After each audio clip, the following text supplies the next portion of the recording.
Hello, everyone, and welcome to the void between reality and the land of hacking nerds. My name is Brian, aka He of the Void, and today we are going to be taking a look at the Studio Series Gamer Edition Deluxe Class Reactivate Bumblebee. And yeah, this is Bumblebee as he would have appeared in the ill-fated Transformers Reactivate mobile game. Uh, for those who don't know, Transformers Reactivate was supposed to be, I believe it was going to be sort of Transformers mixed with Pokemon Go. And this was one of the figures that they released for that game. But the game kept getting delayed and delayed and delayed, and then it was finally canceled. I was actually able to find this figure 2 days ago at my local Kohl's. For whatever reason, they had like 5 or 6 there. Wasn't able to find these in stores when they originally came out because go figure, Hasbro distribution being garbage. But this is gonna this is something that kind of makes me sad because I'm just gonna say off the bat, I really like this figure and I like this aesthetic, and the fact that we're not getting any more of these figures in this aesthetic is kind of depressing because I do really like this aesthetic. But first, we will give you the customary look at Lay Noggin. It's a good noggin. I like this sort of Mad Max-ish. Come on, focus. Focus. Thank you. Bare minimum camera. Come on. We don't need to do this every time I try to show off a head sculpt. But yeah, I like it. It's a good Bumblebee head. Head sculpt is good. Good head sculpt. Before we go into posability, we will bring in his accessories, which are these two little pistols. Don't know how well you can see those. And those will just slot into his hands like so. And I think they look pretty nice. For posability, the head is on a ball joint, can go up, down, 360. Rotation at the shoulders, you kind of have to push the wings out a little bit to get all that rotation. Shoulder goes out, and we have a bend at the elbow. No wrist articulation, which is unfortunate. And one of my big problems here, no waist swivel. And then we'll go to my even bigger problem. Mushroom pegs. If you so much as twist the legs in the wrong direction, these mushroom pegs will fly out. So yeah, having no waist articulation is bad, and then really loose mushroom joints at the hips is even worse. He can kick back that far because of the kibble, can kick forward that far, can do the splits. These will come off so often that they might as well be a feature of the figure where you could just plug in another leg because of how bad these mushroom pegs are. And I am terrified for longevity because I have seen little bits of plastic flaking off because of how loose the mushroom joints are and how you have to really push them in to keep them in. But he does have a bend at the knee and a little bit of toe articulation. So decent posability, not great posability. It's decent, I guess. I mean, you also can use the transformation joints to get the shoulders to come up a little bit more, which is nice. But the fact that it doesn't have what I consider one of the bare minimums of figures like this, of a waist swivel,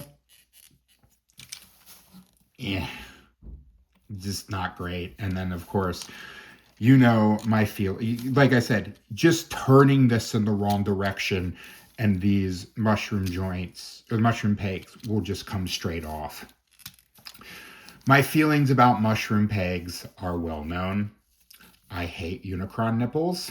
They are a bane on plastic toys. Stop using them.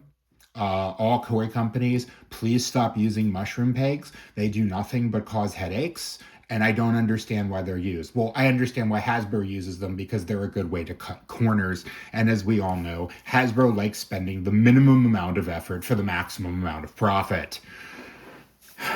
My ranting aside, the robot mode is great. I like this robot mode, other than the aforementioned issues. I think it looks pretty good.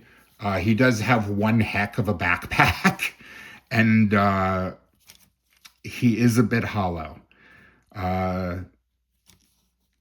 They do attempt to fill in some of the hollow bits with wheels and whatnot, but the hollowness on the arms is kind of unfortunate. But it's a decent robot mode overall. I like this sort of Mad Max aesthetic.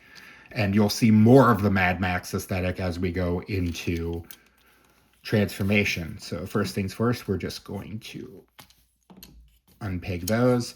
Then we're going to come to the head and just unpeg that. Take this and then fold that all the way out. Then we're going to unpeg this whole waist assembly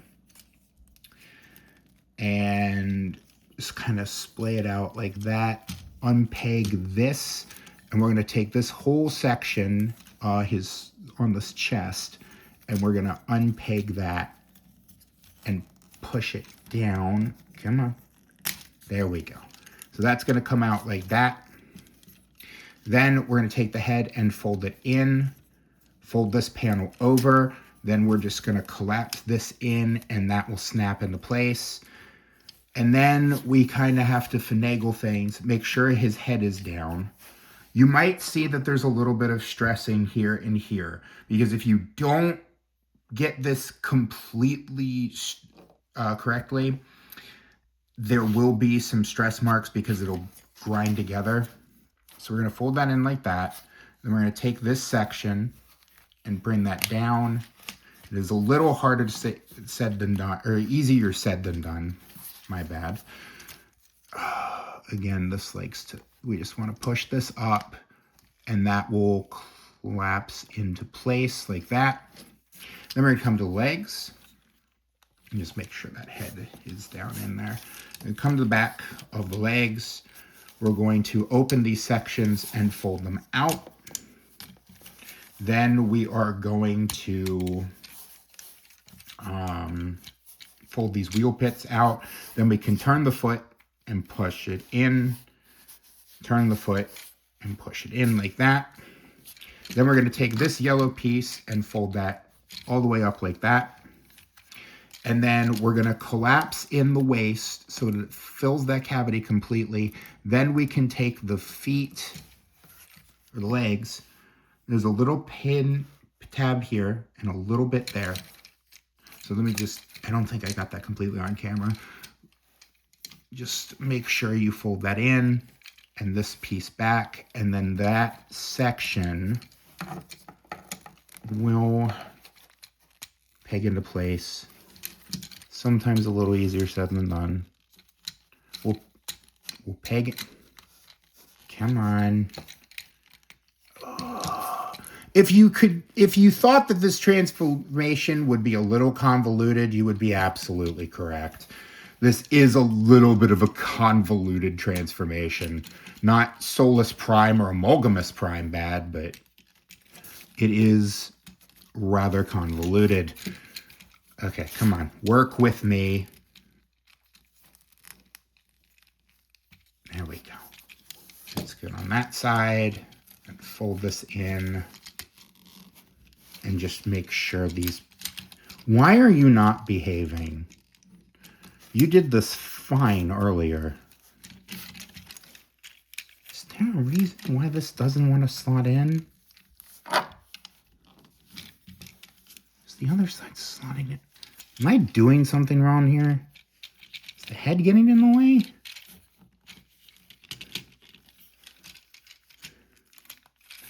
That's all the way in.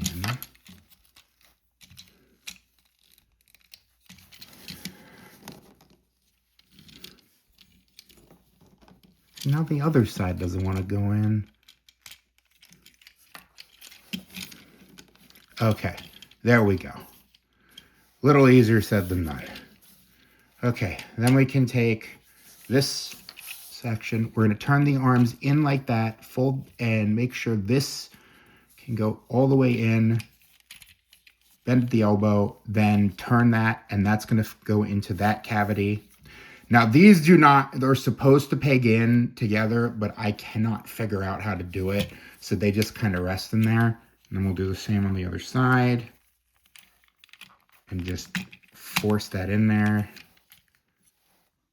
Then we can come to the doors and fold them down and just peg that into place. These panels just do, the panels on this figure just do not like to behave a lot of the time. So now we can take these these wheel sections. We're just gonna fold that down, and sometimes this just does not want to work. There we go.